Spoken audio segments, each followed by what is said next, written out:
Words have power, material effect, visceral intensity. And when you use a word that has an extensive and deeply painful history, you shouldn't be surprised when people get upset. Earlier this month, actress Gwyneth Paltrow was in Paris, attending a concert given by pal Jay-Z and Kanye West. Referencing perhaps the most popular song off the album, Watch the Throne, Paltrow tweeted, "N-words in Paris for real." Perhaps more troubling than her casual use of the word is the photo she attached to the tweet. It shows Paltrow on stage at the concert with 3 black males. Needless to say, the tweet caused a public uproar, forcing Paltrow to defend herself, but not, we should note, apologize. Paltrow issued yet another tweet suggesting her use of the N-word was justified because Jay-Z and Kanye use it. Hold up, it's the title of the song. Paltrow missed the point. Rapper Q-Tip offered this reaction. Paltrow should have offered a "if I offended anyone, I'm truly sorry."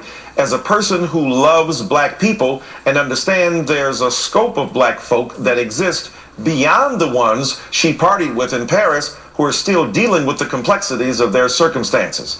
Meanwhile, rapper Nas believes we should give Miss Paltrow a pass. I will slap the out of somebody for Gwyneth Paltrow. She's the homie. She's cool. If Gwyneth gets a pass, yo, real people get a pass, man. We know what this is. Gwyneth Paltrow's a real. My fellow Americans, what you're seeing here are the internal debates that occur quite frequently within African American culture.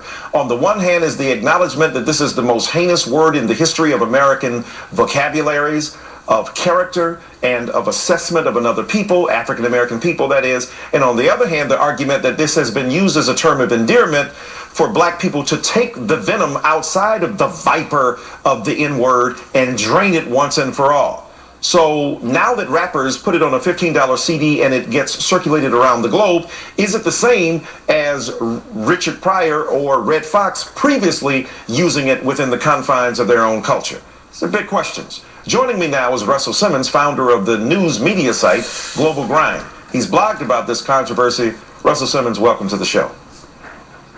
Thank you. Look, you've talked about the painful origins of the word, but you argue, quote, "We were able to take a vicious racist term and make it a term of endearment. What up, my, that's a, my, you, my, or just simply my N-word. We took control of something that was used for so much hate and made it love." Should everyone be allowed to use the word, and if so, in what context? If you read the blog that you're quoting, it said that unless you have a direct bloodline to a slave, then you probably shouldn't use it. But I also talked about the genius in our community that took the pig feet and the chitlins, which was given to us, and turned it into a delicacy. I mean, it's the genius of black people that we're celebrating. Right. And I think that this particular incident with Gwyneth is something that is innocent and it's behind us. I mean, I'm not here to talk about that. We talked earlier about me coming on the show, and we talked about the implications of our community using it. When was the first time you heard that word, Michael? Oh, absolutely. And I told you it was with my pastor who was talking about the members of his church. And we all know that that word did not begin with hip-hop. But here's the point, though, Russell, isn't it? That's right. Isn't this the point that rappers who have no sense of history... What hip-hop did do is take our culture, whether it was our fashion, was it our music, whatever, and put it into the mainstream. Right, no doubt. So that reality is there. And so we've taken something that for 50 years that we've used as a term of endearment. It's not something that the rappers created. Absolutely point. Let me say this before you go on. You eat pig feet. Right. Let me just say, I don't recommend you eat pig feet. Right. And I don't recommend you use the N-word. Right. What I am saying is that it's something that it exists. And the intention is got to be the most important thing. Got you, no doubt. Her getting a pass by Nas, her getting a pass by some of the people who know her and love her, and us letting it go is one thing. It's not something that we recommend she continue to do. And nor do we recommend that it's okay because she got a pass to let everyone uses Right, it. but And see, I that's think the point. something It's that black arbitrary. people Let me would say this. say- Let me jump in, though. The That's point right. is this, Okay, is that please. rappers who have no sense of the historical complexity of how this word has evolved, who have done, as you said, brilliantly perhaps,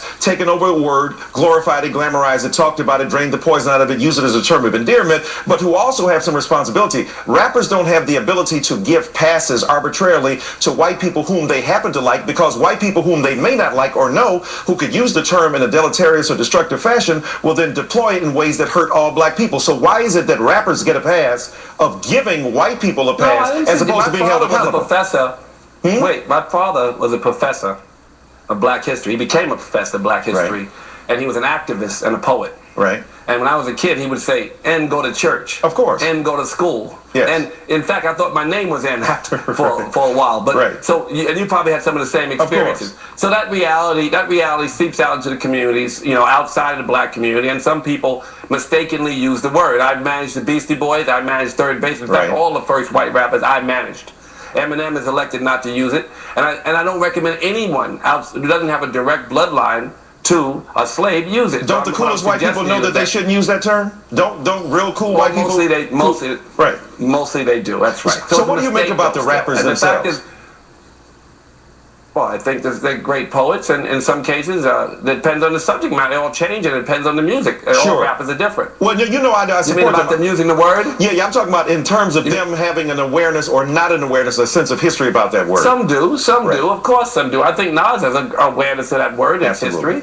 But I think Nas, and I think, for instance, Reverend Run knew, and his son Diggy, who's an educated kid, got a great, he doesn't really have the same, you know, he probably still, in fact, I know he uses the same word. Right. So that reality is in our community. Just because a couple of more fluid blacks and many other blacks, middle-class blacks, object to it, older generation, they can't necessarily stop it. We have it. The word is here. The word is being used a certain way. So that reality is, how do we deal with it is the question. I think that's what we're talking about. Listen here, absolutely right. We got 20 seconds left, and I'll just say this. I would suggest to all white people, here's a rule, an ironclad law that will help you at all points. Here's when you can never say the N-word. Never. Russell Simmons, thanks so much for your time today. Thank you. I agree with you there. That's The Ed Show. I'm Michael Eric Dyson.